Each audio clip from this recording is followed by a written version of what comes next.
Focus news 24/7 खबर एक नजर। शिव जी कहते हो भोलानाथ भोलानाथ महादेव दिगंबर आपके पुरारी गंगाधारी एक ललाट शोभा भारी एक ललाट शोभा भारी बालेंद्र और सुनाई नहीं हिमाचल समगोर वर्ण वाले गंभीर में हो अब्बल न्यारे बालेंद्र कहाने बारे हो कारे भुजंगन वारे हो उत्तम देव शोभा वारे धन अंग अंग भस्मी धारे धन अंग भस्मी धारे चंचल और कुंडन वारे हो बड़ी भोए और कजरारे हो हसमुख प्रसन्न ही वारे हो जल्दी पिघलने वाले हो और आज तो इसलिए नाम की हर में माज तुम्हारी है एक पुरारी गंगाधारी एक ललाट शोभा न्यारी और तीनों ताप के हो भरता आनंदों के ही हो भरता हे देवादिदेव जग करता भावों से तुम्हें प्राप्त करता प्रचंड श्रेष्ठ तेजस्वी हो प्रचंड श्रेष्ठ तेजस्वी हो अखंड जन्म ओजस्वी हो कल्याण में बड़े यशस्वी हो कला में बड़े यशस्वी हो कला में बड़े मनस्वी हो कार्तिकेय गणपत से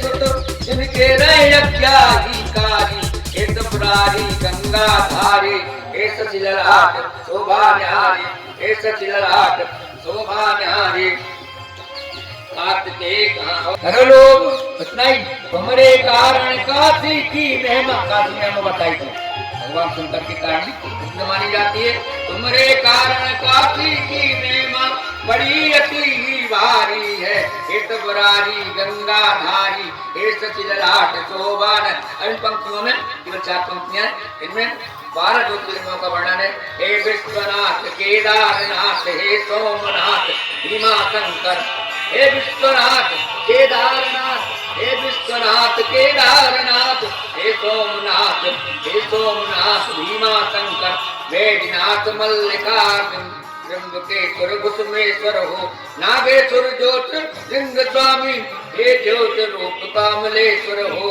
राम के तुम रामेश्वर हो महाकाल कालेश्वर हो मैं हूँ मनाथ पर आपका साथ अरविंद पे रहे कृपाचारी एक पुरारी गंगाधारी एक ललाट शोभा न्यारी। कोई भी व्यक्ति हर अमावस्या को जाता है तो जितना भी संकट होता है समस्त समाप्त हो जाता है। ऐसे चित्रकूट से पधारी भाई जी को बारंबार प्रणाम है।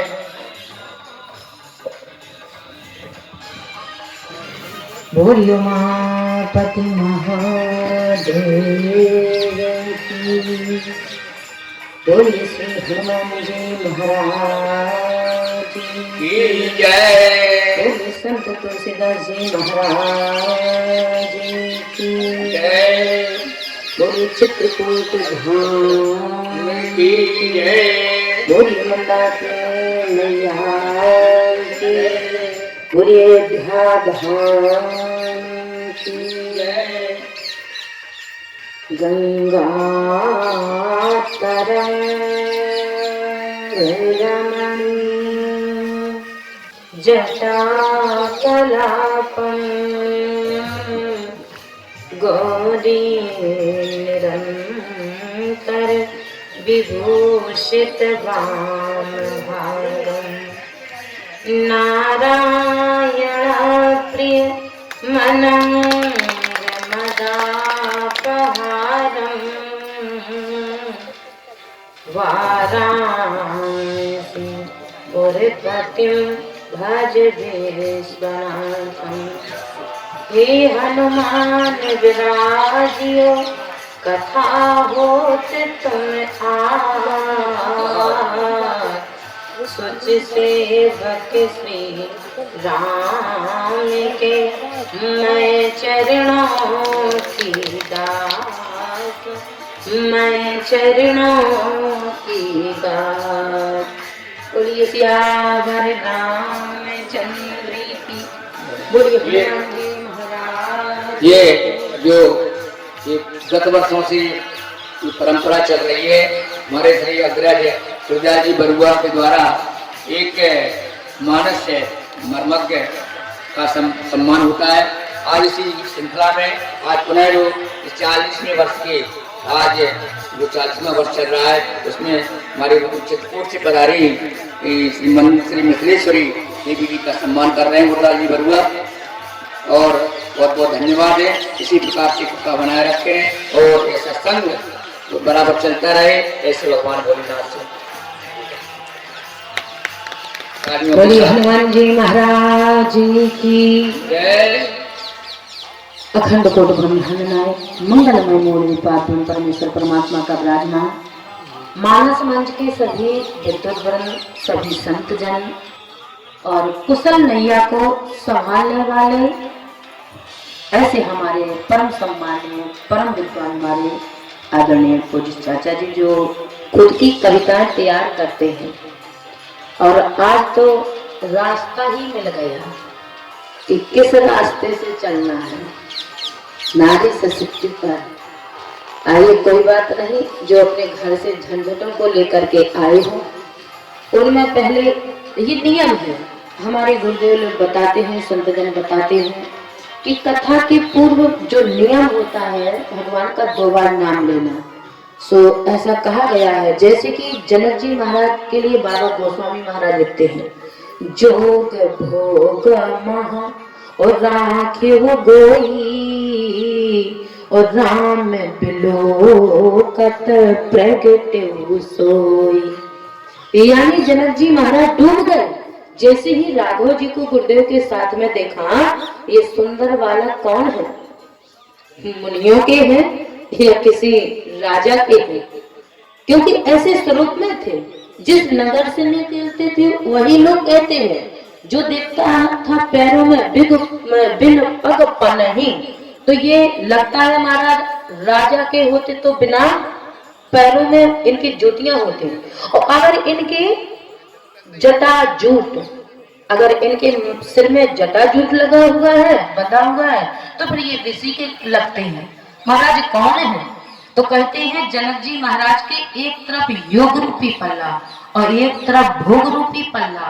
यानी घर नहीं छोड़ा, मकान नहीं छोड़ा, दुकान नहीं छोड़ा, परिवार नहीं छोड़ा, बिजनेस भी किया, दुकान भी चलाई, सिंहासन का पूरा राज्य कार्य निभाते हुए कोई जंगल नहीं गए और घर में ही रह करके भगवान और भक्ति को प्राप्त कर लिया। इसी तरह से कितने परिश्रम से, जिस तरह से हम अपनी तिजोरी के कमरे के अंदर जाते हैं और जो अलमारी होती है उस अलमारी को खोलते हैं, फिर तिजोरी को खोलते हैं, फिर कहीं जाकर के सोने के आभूषण को जाकर के डिब्बी के अंदर से प्राप्त करते हैं। ये कथा भी महाराज कोई सोने का मूल लगा सकता है, लेकिन भगवान की कथा अगर वास्तव में सुनना जानता है, वास्तविक श्रोता है, तो बाबा तुलसीदास जी महाराज कह रहे हैं कि राम चरित सुन और वे के रसिया और राम लखन सीता मन बसिया। उनसे अच्छा श्रोता। और एक बात और बताएं, हनुमान जी महाराज किसी मंदिर में बैठ करके माला झोली में हाथ डाल के माला जपा करते हैं, और जहां हुआ बोलिए सियावर रामचंद्र की। हनुमान जी महाराज कोई आए चाहे नहीं, पहले से आकर कर उनका पदार्पण हो जाता। कथा कहने की क्षमता वक्ता में असंभव, कह ही नहीं सकता है। अगर कथा हो रही है तो वही हनुमान जी महाराज ही धक्का दे दे के कथा कहलवाते हैं, नहीं तो वक्ता में इतनी सामर्थ्यता नहीं है कि कथा कह जाए। इसलिए लेकिन हनुमान जी महाराज कहते हैं, वाहरे प्यारे, जो शंकर जी कह रहे कि धन्य धन, एक तो तुम्हारे पिताजी को धन्यवाद और दूसरा तुम्हारे लिए धन्यवाद। वाह क्या बात है। किसी 100 में किसी एक बिरले को भगवान चुनते हैं कि तुम कहीं हमारे मंदिर में स्थान में कथा हमें 2 दिन सुनवा दो, तो वाहरे क्या तुझमें मैं क्या लुटा दूं। भगवान हमेशा कथा चाहते हैं। हनुमंत आनंद बलवंत हनुमंत महाराज जी शंकर जी का मंदिर हो, हनुमान जी का मंदिर हो, यदि आपने राम कथा उन्हें सुनवा दी तो गदगद हो जाते हैं। फिर वो क्या निछावर कर दे इसका कोई मूल्य ही नहीं है।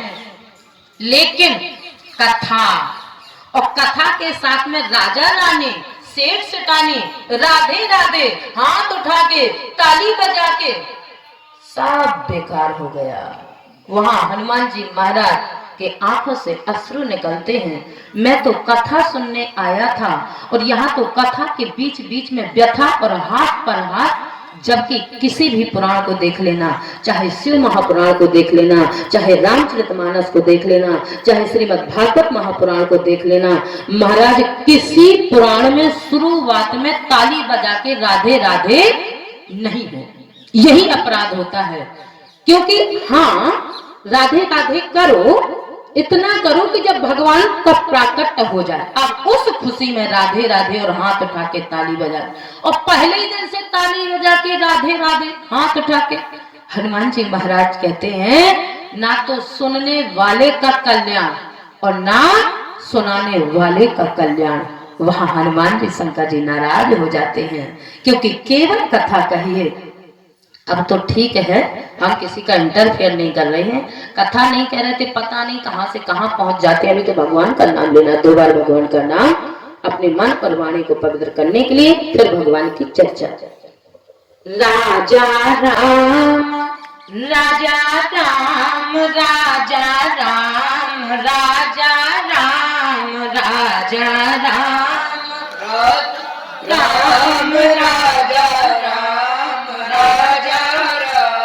सीता राम सीता राम सीता राम सीता राम सीता राम सीता राम सीता राम सीता राम सीता राम सीता राम सीता राम सीता राम सीता राम सीता यह नाम जपा जब शंकर ने तब तुरंत जलाया काम। यह नाम जपा जब शंकर ने तब तुरंत जलाया काम। राजा राम राजा राम राजा राम राजा राम राजा राम राजा राम राजा राम राजा राम सीता राम सीता राम सीता राम सीता राम सीता राम सीता राम सीता राम सीता राम। यह नाम जपा जब हनुमत ने बन गए अतुलित बलदाम। यह नाम जपा जब हनुमत ने बन गए अतुलित बलदाम। राजा राम राजा राम राजा राम राजा राम राजा राम राजा राम राजा राम राजा राम सीता राम सीता राम सीता राम सीता राम सीता राम सीता राम सीता राम सीता राम सीता राम सीता राम सीता राम सीता राम। राम को नाम रटो जग में है, राम को नाम बड़ो सुखकारी। राम को नाम लियो हनुमान, हते बहु निश्चर लंक मझारी। राम के नाम तरी शिवरी, राम के नाम तरी शिवरी। अरु दुष्ट अजामिल से खल भारी, तो प्रेम तेने में ते राम कहो नित। राम को नाम बड़ो सुख बड़ो सुखकारी।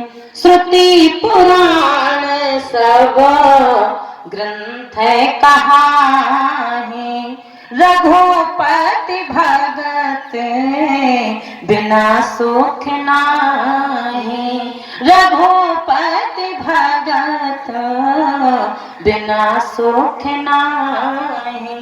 यही चर्चा चल रही थी। आप तो लाइन मिल गई, लेकिन अब जोड़ेगी इसी से, क्योंकि बाबा गोस्वामी महाराज के रामचरितमानस में लिखा जरूर है। चर्चा काकभूषण जी महाराज और गरुड़ जी की हो रही है, और गरुड़ जी से कह रहे हैं रघुपति भगति बिना सुख नाही।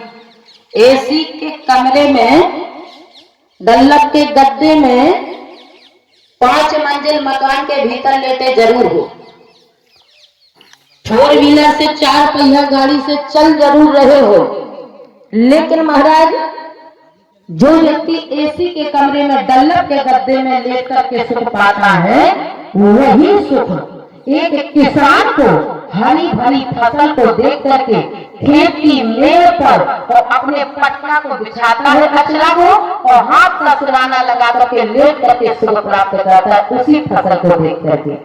जितना सुख एसी के कमरे में डल्लब के गड्ढे में करोड़पति ले रहा है, उतना ही सुख उस किसान को अपनी फसल देख करके मिलता है। लेकिन यदि भक्ति से दूर हो गए तो फिर सुख नहीं मिलता है, क्योंकि दूसरी भक्ति कौन सी है? अगर दूसरी भक्ति से आप वंचित हो गए, अगर कथा नहीं कर पाई, क्योंकि कल यही चला था, महाराज जगदम्बा माता सती ने कथा नहीं सुन पाई, भगवान से दूर हो गई, यानी भगवान की कथा से दूर हो गई, तो न परिवार का सुख, न संतान का सुख, न पति का सुख, और जीवन ब्याज में छूट गया। और जब भगवान से जुड़ गई, यानी भगवान से जुड़ी कब? बोले बाबा गोस्वामी महाराज कह रहे हर से नहीं जुड़ी, हरि से जुड़ी। भक्ति हर की नहीं की, बल्कि हरि की थी।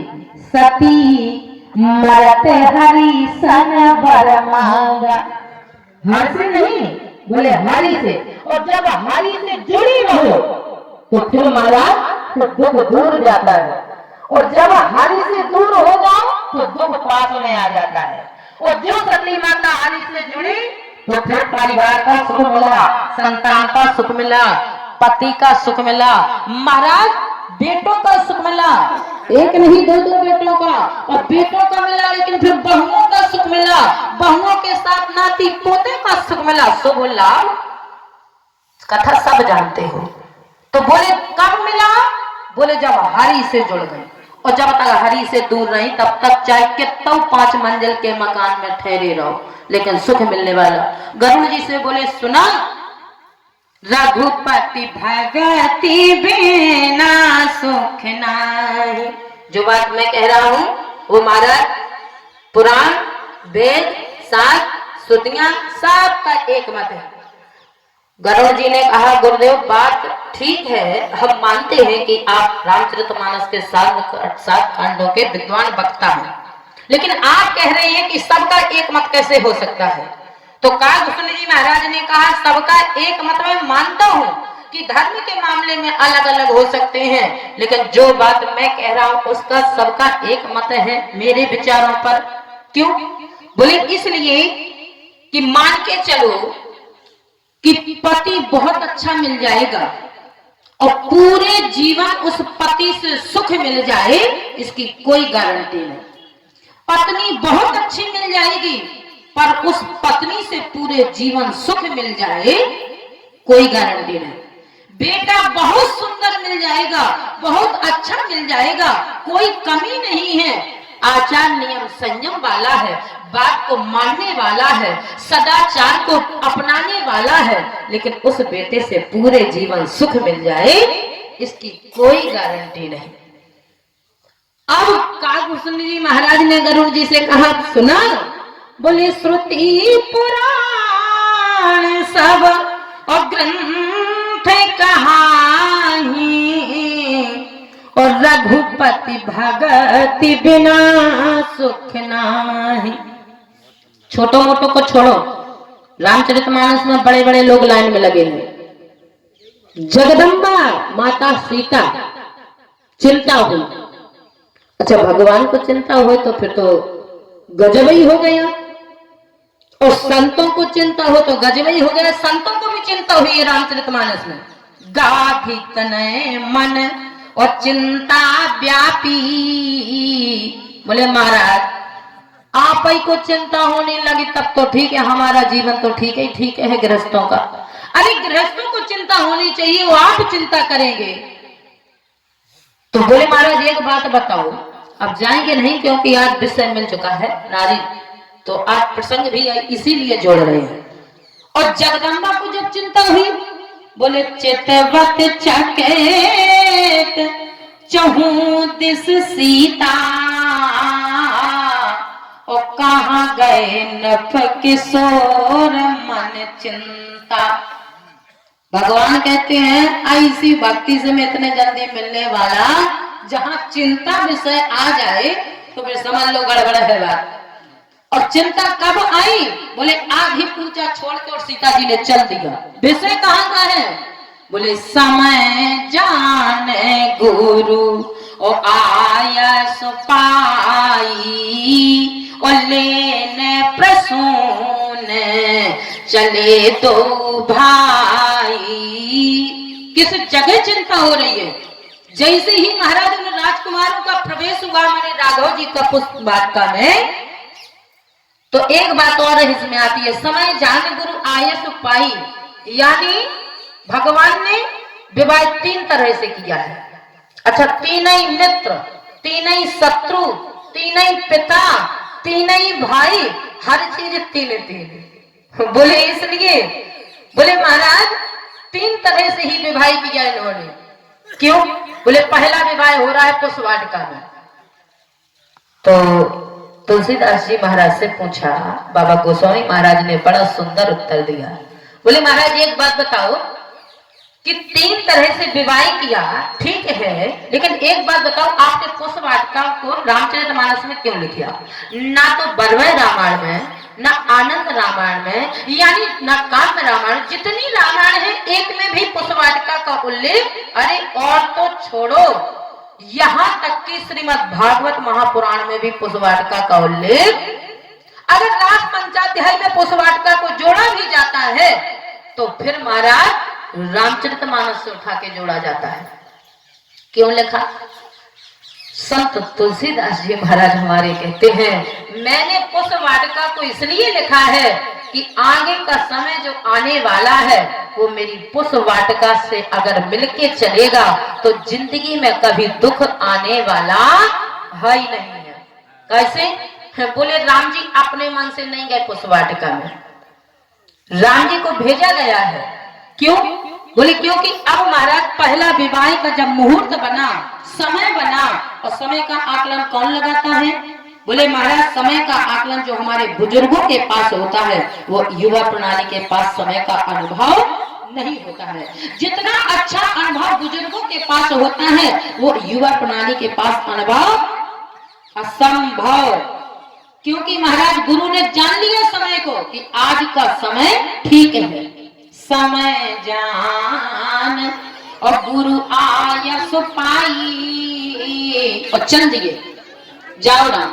अच्छा, कोई अपने बेटा को लड़की पसंद करने के लिए बुलाता है तो ये नहीं कहता बेटा लड़की को पसंद कर लो, कैसी लगी है? मर्यादा, और फिर राम तो मर्यादा पुरुषोत्तम। लेकिन समय को जान करके इकट्ठा किया जाता है कि भाई जब लड़की लड़का को पसंद कर ले, बाबा गोस्वामी महाराज कहते हैं कि पहला विवाह भगवान का हो रहा है, लड़का लड़की को पसंद करे, कोई गलत बात नहीं, बहुत अच्छी बात है।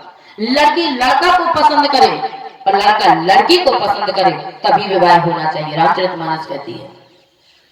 अगर पसंद करके हो रही है तो बहुत अच्छी बात है, लेकिन संत तुलसीदास जी महाराज कहते हैं कि जैसे मेरी पुष्प वाटिका में पसंद किया जा रहा है इस तरह से, अपने मन से नहीं।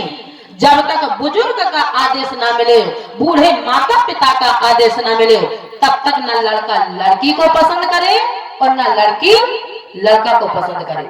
नहीं तो नहीं तो बाबा गोस्वामी महाराज कहते पूरा जीवन बेकार हो जाएगा। और यदि बुजुर्ग के आदेश से गए हैं तो फिर पूरा जीवन गुलबहार बन जाएगा। बोले महाराज बस भगवान को जब गुरु जी का आदेश मिला तो भगवान ने चल दिया। तो एक ने कहा सीता जी, क्या सीता जी भी बुजुर्ग के आदेश से गई? हाँ पक्का, सीता भी महाराज अपने मन से नहीं गई। इतने मतलब बुजुर्गों के कहने के बाद भी जा रही है और चिंता कर रही है सीता जी पुष्प वाटिका में। बोले महाराज जब भक्ति मैया सीता को भी भेजा, बोले गिरे जा पूजन जननी पठाई, आज का समय ठीक है जाओ बेटा। अच्छा आगे पूजा करने गए, रोज जाती होगी। तो आज बाबा गोस्वामी महाराज कहते हैं कि पहला विवाह होने जा रहा है जिसे हमारी युवा प्रणाली ने नाम दे दिया है एंगेजमेंट। आज भी 3 विवाह होते हैं। आज अपने में भी 3 तरह के विवाह होते हैं। पहला विवाह भगवान का हो रहा है जो अपने यहाँ एंगेजमेंट दिया गया, अंगूठी रिंग शैली कहा जाता है। अंगूठी पहनाई, आधा विवाह हो गया, पक्की हो गई। लोग कहने लगते हैं अब हमारा पक्का हो गया।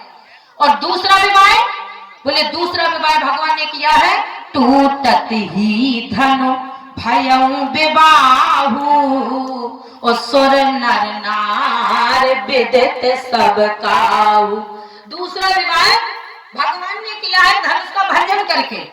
और महाराज अपने यहाँ दूसरा विवाह होता है जो दहेज रूपी धनुष रखा रहता है। उस दहेज रूपी धनुष को 7-5 लोग जोड़े जाते हैं। अरे भाई देखो सही करो, हाँ कर लो, देखो उसकी भी स्थिति ऐसी, इसकी भी स्थिति ऐसी है, ठीक है अब रहने दो, हो गया 4 लाख 3 लाख 2 लाख। तो जब तक धनुष रूपी दहेज नहीं टूटता है तब तक विवाह कन्फर्म नहीं होता है। और जो दहेज रूपी धनुष का भंजन होगा दूसरा विवाह हो गया। और तीसरा विवाह बाबा गोस्वामी महाराज कह रहे हैं तीसरा विवाह होता है जो भगवान ने किया वो हमारे यहाँ भी होता है। 3 तरह से विवाह भगवान ने किया तो 3 तरह से विवाह अपने यहाँ भी होते हैं। बोले मंडप के नीचे दूल्हा और दुल्हन को बुलाया जाता है। और महाराज जब दूल्हा और दुल्हन को बुलाया जाता है तो लड़के के हाथ में सिंदूर की डिब्बी दी जाती है। अब होगा ओके विवाह। और जब सिंदूर की डिब्बी दी, कन्या की मांग में दान कर दो सिंदूर का। तो दूल्हा जब दुल्हन के मांग में सिंदूर दान करता है तो बाबा तुलसीदास जी महाराज कहते हैं राम सी ऐसे और सिंदूर दे और उपमा कही ना जात विधि के। तीसरा विवाह। लेकिन जब पुष्पवाटिका में प्रवेश हुए महाराज, यहां से गुरुदेव का आदेश होगा, अपने मन से नहीं। क्योंकि पहले के विवाह होते थे कि जैसे लड़के के साथ जैसी लड़की का विवाह कर दिया जाता था महाराज, तो उस विवाह को पूरे जीवन निभा करके निकल जाते थे दाम्पत्य जीवन। लेकिन आज के समय महाराज किसी में इतनी ताकत नहीं है कि जब तक लड़का लड़की को पसंद ना करे और लड़की लड़का को पसंद ना करे कोई पिता विवाह नहीं कर सकता। तो बाबा गोस्वामी महाराज कहते हैं मैंने इसीलिए पुष्पवाटिका लिखी है कि लड़का लड़की को पसंद करे, लड़की लड़का को पसंद करे। लेकिन एक बार हम उन्हीं बुजुर्गों को कहेंगे कि अपने बेटा बेटी कथा, अच्छा कथा आप लोगों को जरूरी है सुनना। क्या जरूरी है? जरूरी है कथा सुनवाना अपनी युवा प्रणाली को, अपने बेटों बेटियों को। इसलिए कथा में बेटा बेटियों को जरूर लेकर के आओ। लेकिन अब कथा ही नहीं होती है तो बुजुर्ग हमारे सोच भी लेते हैं कि हम ही जाएंगे, बेकाम के हैं, घर में बेकाम के क्या करेंगे। घर के लोग कहते यहाँ बैठे रहते हो, वहां कथा हो रही वहां नहीं जा पा रहे, शंकर जी के मंदिर में बैठ के कथा सुनो, फालतू में घूमते रहते हो, बैठे रहते हो। तो यही सोच के आते हैं कि जब फालतू गई है तो जाके कथा ही सुने। जब कथा हो ही नहीं और कथा हो तो अपने अपने बेटा बेटियों को लेकर के आ रहे लोग। लेकिन कथा वास्तव में, कथा तो रामचरितमानस में भी हुई है, लेकिन समय इतना नहीं है। सूत्र में बताए देते हैं कि जिस समय महल के अंदर कथा सुनिश्चित की गई कि कथा कहाँ होनी चाहिए, तो गुरुदेव ने बताया बताओ महाराज कथा कहाँ होनी चाहिए। आपस में बातचीत हुई, गुरुजी ने कहा कथा कैकेयी के कक्ष में होनी चाहिए, न कौशल्या के कक्ष में, न सुमित्रा के कक्ष में, कौशल्या के कक्ष में। रामचरितमानस पढ़ते सबको पता होगा। तो बोले महाराज क्यों?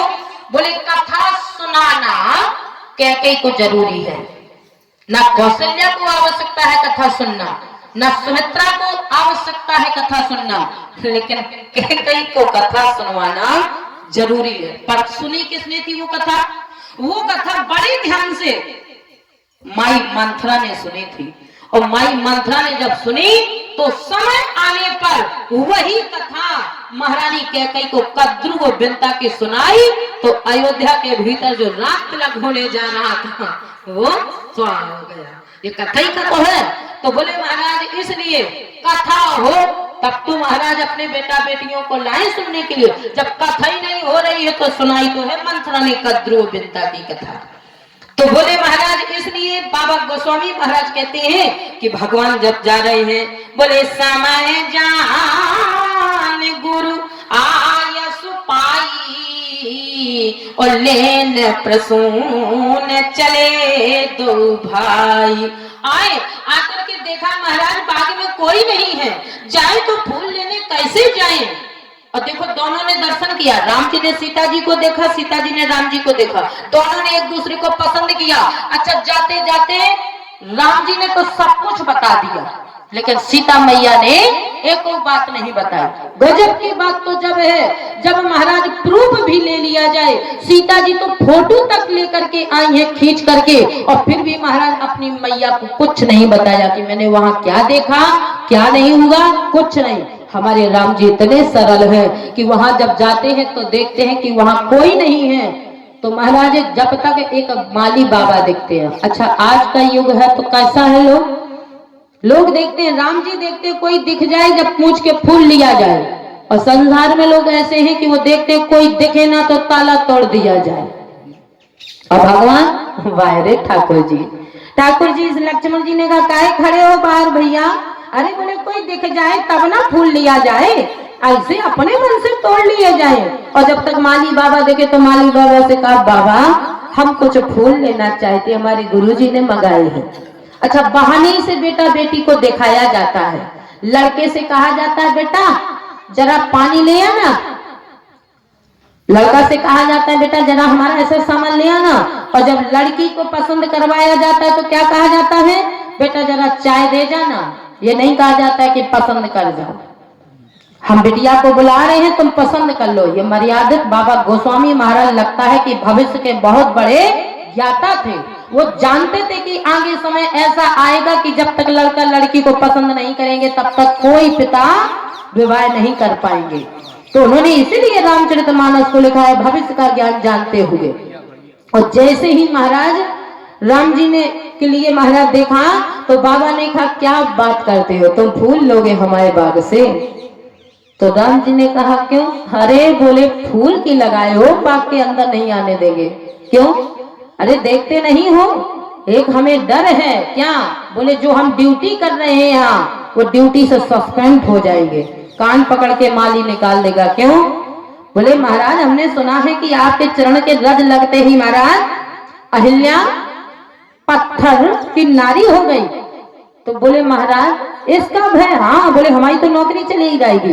और बाबा ने हाथ जोड़े, बगिया बीच जान न दई हो राम जी बिनती सुनो, बगिया बीच जान न दई हो राम जी बिनती सुनो। फूल चाहिए? दल फूल तोरे हमें दई है राम जी बिनती सुनो, दल फूल तोरे हमें दई है राम जी बिनती सुनो, बगिया बीच जान न दई है राम जी बिनती सुनो। महाराज इसका उपाय नहीं है? उपाय तो है। बोले तुम ही बताओ। राम जी ने कहा बाबा अगर उपाय हमसे पूछना चाहते तो हम कह रहे हैं कि आपका जो सरोवर है इसमें जाकर के अपने पैरों को धो लेंगे फिर फूल तोड़ लेंगे। तो बाबा ने कहा वही तो परिस्थिति खराब है, तालाब तक पहुंच पाओ तब ना, सीढ़ी पे पैर रख करके ही तो जाओगे। और जब वहां तक पहुंच पाओ, वहां तक पहुंच ही नहीं पाना है तुम्हें। क्यों? सरसों पान शिलापद पर सत, सरसों पान शिलापद पर सत, तो सब नारी हुई जई हैं राम जी, बिनती सुनो बगिया बीच जान न दई हैं राम जी, बिनती सुनो। तो भगवान ने कहा